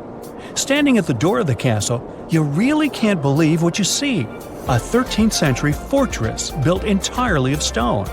Today, all that is left of Krafenstein Castle is mainly its ruins, but their condition is good enough to get an idea of what the place looked like back in its glory days. You take your time to explore the castle inside, but honestly, this place gives you the chills and you're ready to move on. The next place on the list is Turkey. A plane and then a car ride later, you arrive in the city of Çorum in the northern part of the country. On the outskirts of Çorum, you find a valley filled with old, overgrown mountains and see the beginning of the trail you're about to hike. The way is extremely steep, but it leads to a secret door carved in the mountain. Congratulations! You've just arrived at Kapilikaya. The huge door is a massive arched stone that blocks the entrance to a hidden building. Experts think it has existed since the 2nd century BCE. Unfortunately, the huge door won't open, so what's hidden inside is a mystery today. It's guessed that there is a room inside. Some locals say there's a treasure hidden there too, but until today, no one has managed to enter the place to check. Okay, it's time to get moving before night falls. Next, you get the unique opportunity to travel to Ethiopia. Wandering around the city of Lalibela, you stumble upon a huge pit carved in the ground. You approach it carefully, and soon enough, you see a magnificent terracotta building, so richly detailed it leaves you mesmerized. But that's not all. There are 10 other pits just like this one, hiding King Lalibella's 12th century buildings. All 11 constructions are different from one another, yet share a similar recognizable style. They were hand-carved over the span of 24 years, only with the help of chisels, which is unbelievable given that these buildings are up to 50 feet high. That's about as tall as 5 African elephants stacked on top of each other, if you could do that. This unconventional way of construction made them entirely monolithic, meaning they were carved out of just one gigantic piece of rock. Pretty impressive, huh? Once you leave Ethiopia, you grab a flight to southern Italy, right there on the tip of the boot. No hiking is needed here. Whew! Your friend takes you to a site called Sassi di Matera. It's a Paleolithic city carved in the slope of a steep hill. You might feel like you've traveled in time here, as local stone houses and ancient buildings are unlike anything you've ever seen before. The site, also known as Deciphering, is suspected to be one of the first human settlements in Italy, dating back to over 9,000 years ago. Wandering around the town, you might get invited inside one of the cave-like houses. Oh, and as weird as it may sound, some of the streets run on top of people's homes. Talk about Paleolithic urban planning. You're probably becoming an expert on rock-cut architecture by now, but there are still a few sites left on your list. Next off, you head to Slovenia to visit the world's largest cave castle. This medieval castle was built on top of a 400-foot-high cliff and was designed to be impenetrable. Luckily for you, security is much more relaxed today. Still, if you're looking for a more challenging and less touristy way inside, you can get into the castle through one of its many underground tunnels. They were built over 800 years ago for the owner of the castle. He needed secret passageways to sneak supplies. Today, Pajama Castle is both enchanting and mysterious. I'd say it depends on whether it's a warm sunny day or a cold stormy night. After this medieval experience, you head on to visit Petra, a magnificent Jordanian monument found in the middle of the desert. To get around here, you'll need a large supply of water and sunscreen because it's going to get hot. But this site is worth it. The city of Petra is a marvel of the ancient world. Back in the 4th century BCE, this region was a trading hub at the crossroads of commercial routes. Petra was a wealthy city, home to the Nabateans, an Arab Bedouin tribe that thrived in the region for many years. The rock-carved gate-like structure Petra is famous for is called the Pharaoh's Treasure. It stands at the main entrance to the site and is said to have a treasure hidden inside. You might feel tempted to check it out for yourself, but that's an adventure for another trip. For now, you hop on another plane ride, this time to the Americas. First, you visit the USA, more specifically, the mountainous state of Colorado. You make your way to Mesa Verde National Park. There, in between the greenery and abundant vegetation, you'll find over 600 dwellings built in the cave beneath the cliff, carved deep into the mountainside. This ancient village is now considered a heritage site. The local Puebloan tribe built it back in the 1190s. One of its main buildings is called the Cliff Palace. It's a multi-story construction built from sandstone and mud mortar. The palace alone housed over 150 rooms. If you're feeling sporty, you might want to visit the Balcony House. To get there, you'll have to climb a 32-foot ladder. You'll get to see a mid-sized village of 38 rooms, including 2 kivas. Those are traditional chambers that were built by the Puebloans for ceremonial purposes. Still, in the U.S., you make your way to the hills of South Dakota. You're there to visit one of the world's most impressive human-made sculptures on Mount Rushmore. What's so mysterious about this place, you might ask? Well, during Mount Rushmore's construction, a 70-foot-long secret tunnel was built behind the head of Abraham Lincoln. The tunnel was supposed to hold all the documents and artifacts important to the United States history. After the designers thought it through, they decided it was better to hide them in a safe box in the floor of the tunnel. The box holds the history of how Mount Rushmore came to be carved, as well as a brief history of the U.S. and the 4 presidents depicted on the mountain. Amazing, right? Now, you're headed down to Machu Picchu. a South American site hidden between the Peruvian mountains. Machu Picchu itself is already a mystery. Researchers still don't know why or even how the ancient Incan civilization managed to engineer the stone-built citadel all the way back in 1450 CE. To get there, you must endure a 3-day hike, reaching the impressive altitude of 8,000 feet above sea level. Or you can get a train, but that's no fun, right? You're here to check on a relatively new discovery. Back in 2010, French engineer David Crespi was taking measurements of the Inca ruins when he noticed a door he had never seen before. It was sealed off by stones. He went back to the site a few months later with an electromagnetic scanner. The scanner, which could detect objects behind walls, showed there were copious quantities of metals behind that sealed door. The researcher contacted the Peruvian authorities requesting to remove the rocks, but they didn't authorize it. As of today, the door is still locked. Whew, this trip was long, wasn't it? Make sure to get some rest, Indiana Jones. It's the first day of your long-awaited trip to the Amazon forest.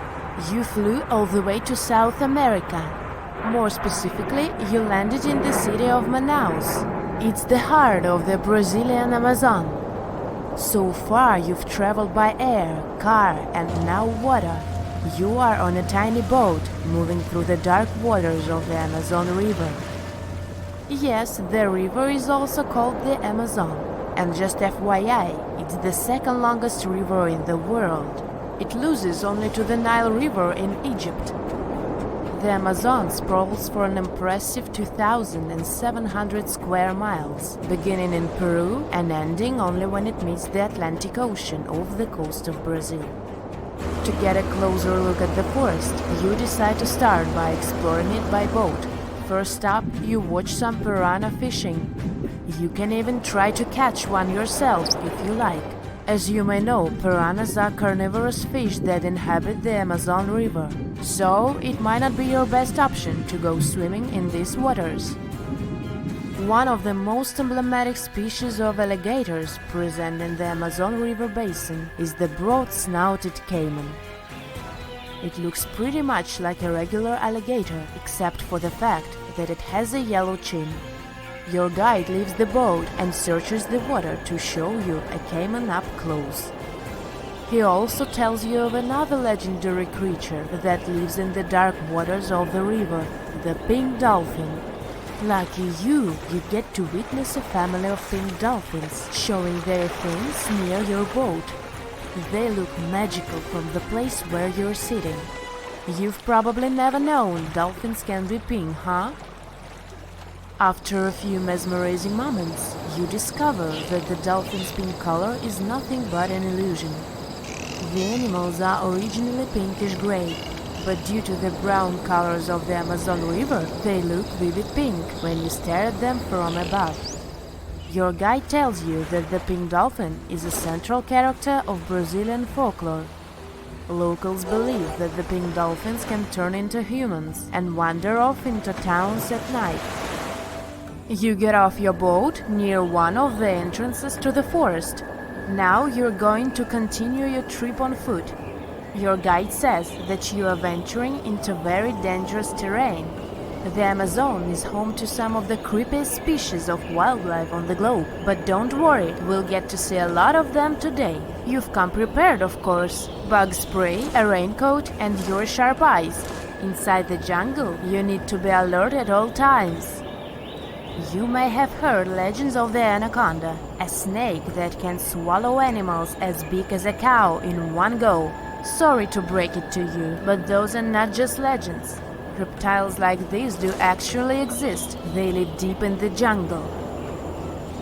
It right there, moving between the trees. Is it a spider? The so-called Goliath bird-eater is a monster spider. Its legs can grow up to a foot in length, and the spider itself can weigh around 6 ounces. It's also known as the king of tarantulas. You shouldn't get too close, of course. It's not venomous to humans, but its bite can surely sting. As its name suggests, the Goliath bird-eater can even eat birds, as long as they are smaller than it is. Up next, you run into another species of spider that draws your attention. This one is so tiny that you almost don't see it. It's known by the popular name of the decoy spider. You see one of its creations, a gigantic spider built by the tiny Cyclosa spider in order to scare off large predators. This is as amazing as it is creepy. A spider that uses the remains of other insects and dry leaves to create the image of a large spider on its web. If it fools predators, perfect! But to us humans, this work of art looks almost endearing. Who knew there were artists in the arachnid world? Near a small lake, you witness a unique scene. A large snake is slowly slithering its way toward a lizard that is resting on a rock. The lizard seems obvious to the presence of the dangerous reptile, but right as the snake is preparing to attack, the lizard flies the scene in its iconic way. The so-called basilisk lizard is famous for its ability to walk on water, or rather run across the water. This isn't an illusion, just a matter of balancing. The small lizard moves its legs on top of the water very fast, while its long tail serves as a counterweight. I wish I could do that. If you've ever wondered what a frog looks like on the inside, you've come to the right place. Right in front of your eyes, there is a rare local species of frog. It's known as the glass frog. This species of amphibian has a type of transparent skin that is completely see-through. In other words, you can see the frog's interior with astounding clarity. It's as if you had X-ray vision. Moving on with your journey, soon you come across a pond. Floating on its water is probably the biggest water lily you've ever seen in your life. These huge plants are also known as the Victoria Amazonica. They can measure up to 8 feet across and hold the weight of a grown-up person. But I wouldn't recommend trying to climb on it if I were you. Just cause, you know, it's the Amazon forest we're talking about. The wildlife here is amazing, but the forest itself is also a sight. There are over 80,000 species of plants and trees grown in the Amazon rainforest. In fact, you can find 10% of all the world's wildlife in this jungle. An estimated 400 billion trees grow on the gigantic area the forest occupies. Of course, this place is bound to be biodiverse, right? You won't be able to witness this phenomenon during your trip, but your guide tells you about a unique species of tree that is famous for being able to walk. Yep, you've heard correctly. There are walking trees in the Amazon rainforest. They don't have legs or anything like that, but they do move around in search of better lighting conditions. The Amazon canopy is so thick that only 1% of sunlight can reach the forest floor. Because of this, some trees end up getting less sunlight than others. The so-called walking palm trees seem to be adapted to this situation. They grow new roots, which helps them move for 1 to 2 inches per day. They can walk up to 65 feet per year. Maybe that's what inspired John Ronald Reuel Tolkien to create ants, huh? Those are pretty similar tree beings that roam freely around the world. I kid you not, it's not only wildlife that inhabits the Amazon. Actually, over 30 million people live in the forest. And there are also ancient settlements that scientists believe to have been thriving there. And I'm not talking about El Dorado, that's just a myth. But in 2018, a groundbreaking study showed that up to 1 million people probably inhabited the Amazon, between 1250 and 1500 CE. Can you imagine that? Working alongside local indigenous people, researchers from the University of Florida found several mounds in the Amazon. Besides these mounds, they also discovered interesting ditches and geoglyphs. After mapping all of these recurring mounds, scientists understood that this was a sign of an ancient settlement. They found remnants of carefully designed walls centered around plazas. This could only mean that these ancient cities were big and could host hundreds of thousands of people. These findings brought back the idea that the Amazon could have been home to thriving civilizations way before the Europeans arrived there. But rather than cities drenched in gold, they were simply well-developed agricultural societies. See this place on the map? Yeah, right there. It's estimated that around 100 people have vanished or lost their lives here. Why, you ask? Well, it seems they were all looking for this guy, Percy Fawcett. He was a British colonel, famous for his sharp blue eyes, perfectly groomed beard, and signature hat. He looked like a character from Pride and Prejudice, but lived more like Indiana Jones. In fact, this character was inspired by Fawcett's story. But his disappearance in 1925 was more macabre than any movie plot. Colonel Fawcett was bold. Not the ask your neighbor's Wi-Fi password kind of bold. I'm talking full-on, I don't care that much about my life bold. He used to be a soldier in Sri Lanka and even did a secret spy gig in Morocco, but he needed more. So in 1906, Fawcett started exploring parts of Brazil and Bolivia where no one had dared to go before. His mission was to create secret, mind-blowing maps. Okay, that doesn't sound too risky, but trust me, it was. If you want to explore the world nowadays, you just open Google Earth and, well, that's it. No danger, no adrenaline, just maybe one or two creepy street view photos. Ew. But we're talking about the beginning of the 20th century, when satellites and this weird Google car didn't exist. Back then, if you wanted to fill in the world map, you actually had to explore the land on foot. So that's how Colonel Fawcett ended up in South America. And he became famous for his expeditions to map out the wild Amazon. He was the first guy to record the locations of waterfalls in that region, for example. But then he got obsessed. Blame it on lack of sleep or whatever sketchy Amazon jungle juice he was sipping, but suddenly he was like, I'll bet there's an ancient advanced city hidden somewhere around here.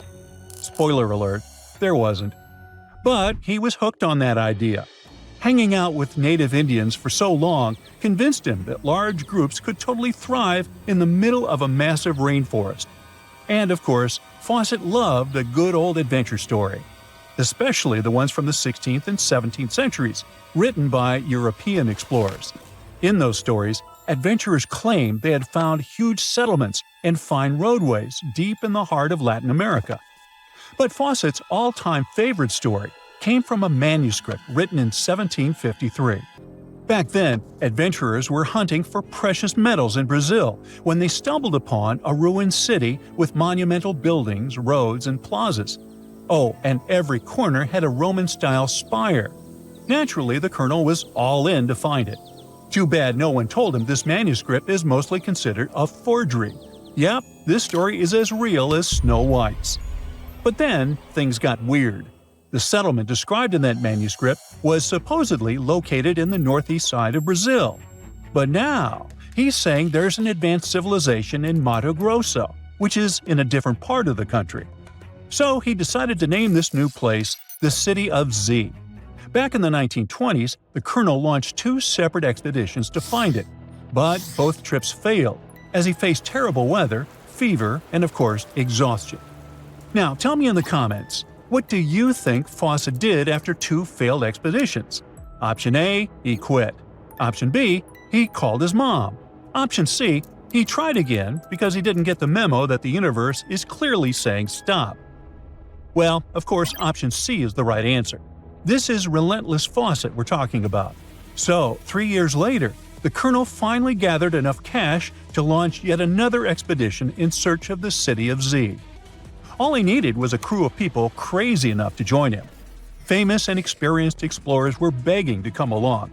But nope, Fawcett decided to take his son and his best buddy instead. In January 1925, this brave trio set off on their journey. They packed mosquito nets, canned food, and made a promise, we shall return. Another spoiler alert, they didn't. Uh-oh.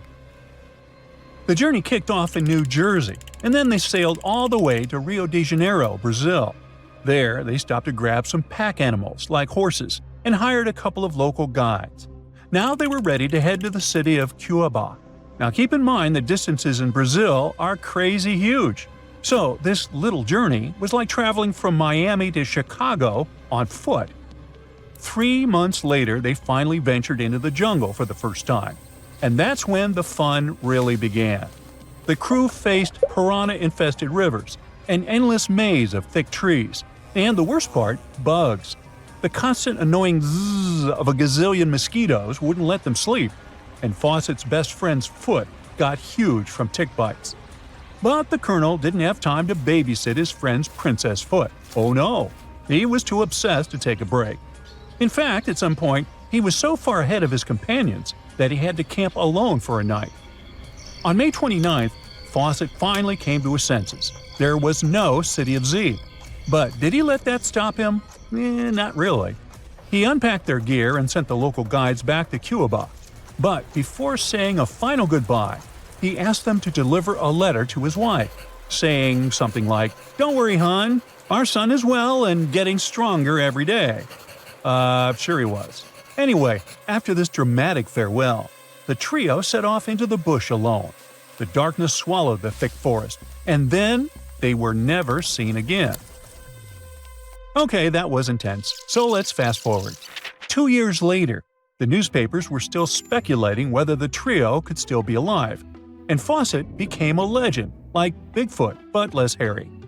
One guy said that the Colonel had become one of the locals and was living his happily ever after in the jungle. Another guy said he was held prisoner by the Indians, but no one could confirm any of these sightings. It wasn't until 1928 that the British authorities finally thought better late than never and decided to look for Fawcett and his crew. By that time, they were sure their expedition had perished, but they still needed proof. And after days and days of surviving the jungle's worst nightmares, they found, well, nothing. But in a weird way, this mystery inspired more explorers to look for them. It's estimated that about 100 people have passed away in this process, and a few have followed in the explorers' footsteps by disappearing without a trace. So, what really happened to the expedition? Researchers have pointed their fingers at everything under the sun: parasitic infections, starvation, drowning, jaguar attacks, you name it. Some even say Fawcett dove headfirst into mysticism and started an occult community in the jungle. The Brazilian anthropologist Orlando Vilas-Boas was probably the one who got the closest to solving this case. Back in the 1950s, he was working with the Kalapalo Indians when they suddenly admitted to, getting rid of Fawcett. They even had bones to prove it. But it turns out a forensic analysis showed that the remains didn't belong to the Colonel.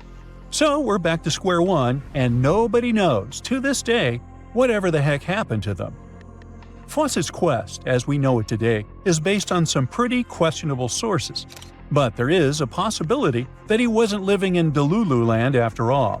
Recent discoveries suggest that his idea of a sophisticated jungle city wasn't just pure fantasy. In 2024, a massive ancient city was found in the Amazon, hidden beneath dense vegetation. Evidence suggests it was built around 2,500 years ago, and it was surprisingly advanced, featuring houses and plazas, all connected by an incredible network of roads and canals. But this city was in a forest in Ecuador, not Brazil. So who knows? Maybe the legendary City of Z is still out there. Ooh. The story goes that two Mayan twin boys loved to play ball.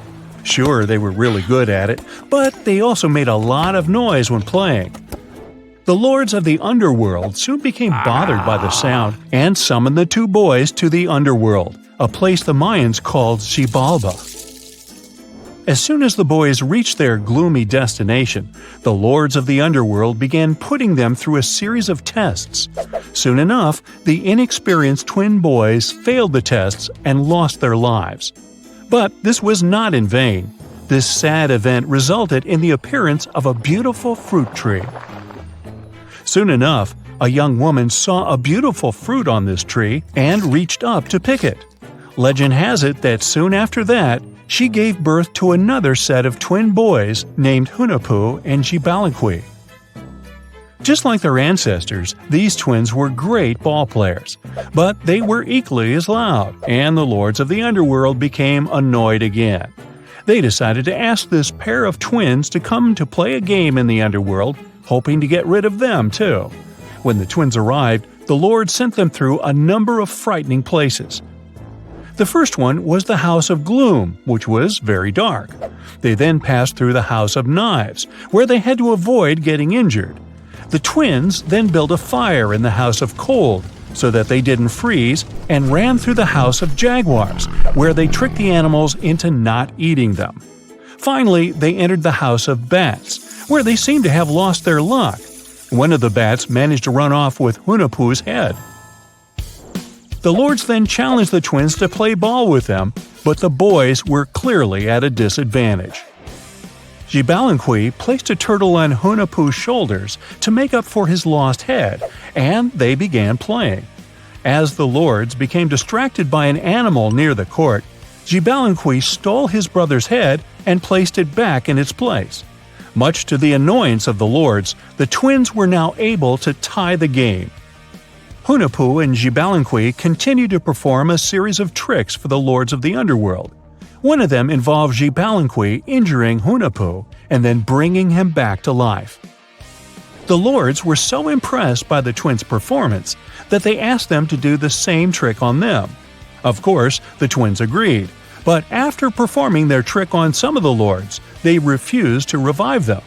Seeing what had happened, the lords of the underworld admitted defeat and begged for their lives, promising not to intervene in the lives of people ever again. Hunahpu and Xibalanqui were happy to have avenged their ancestors and gained the respect of the lords. Legend has it that the lords of heaven were so impressed by the twins that they took them to live in the sky by turning them into the moon and the sun. The Maya civilization was one of the most dominant indigenous societies in history, and their folklore and traditions are still discovered and studied today.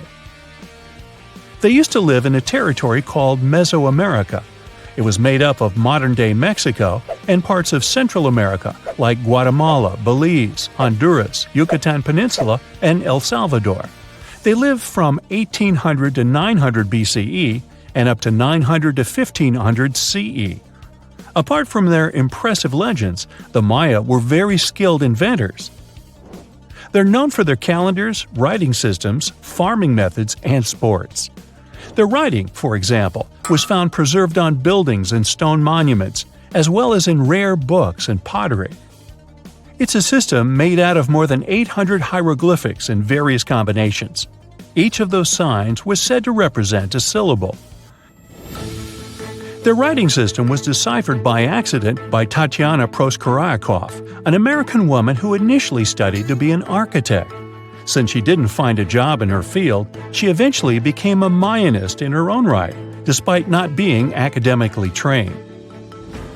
She was the first to notice that the Mayan upended frog glyph meant birth, and that their toothache glyph meant the date when the king ascended to the throne.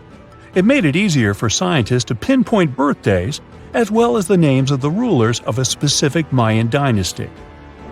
They also invented the concept of zero, which is seen as one of the greatest innovations in mathematics, physics, and human history altogether. Sure, even back then, people understood the idea of having nothing, but the concept of zero as a number is a relatively new invention. A fun fact about Mayans is that they really liked hats. The bigger your hat was, the more important you looked. Not only was it a sort of fashion statement, but it also made them look taller, which was a big deal for their aesthetic.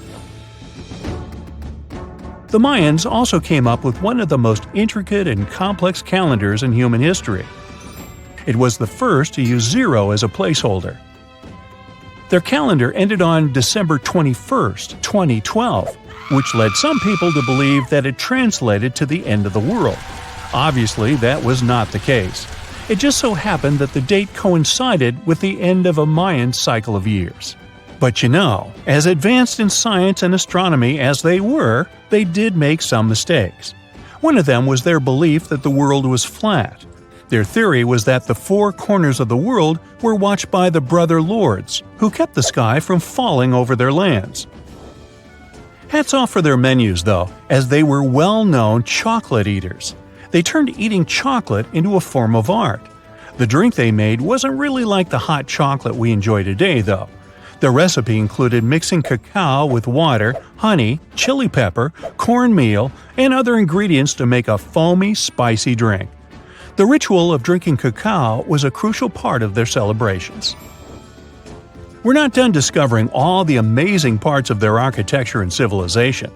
It was only a few years ago that a Maya pyramid was found at Tonina, in the Mexican state of Chiapas. It was estimated to be more than 1,000 years old. The reason why it escaped archaeologists for so long was that it lay hidden under what was believed to be a natural hill. The ruins of 2 Mayan cities have been recently discovered in the Mexican state of Campeche. Why didn't we find them until now? Well, they were concealed by really thick vegetation, which made it difficult for archaeologists to reach them. The Mayans didn't just disappear.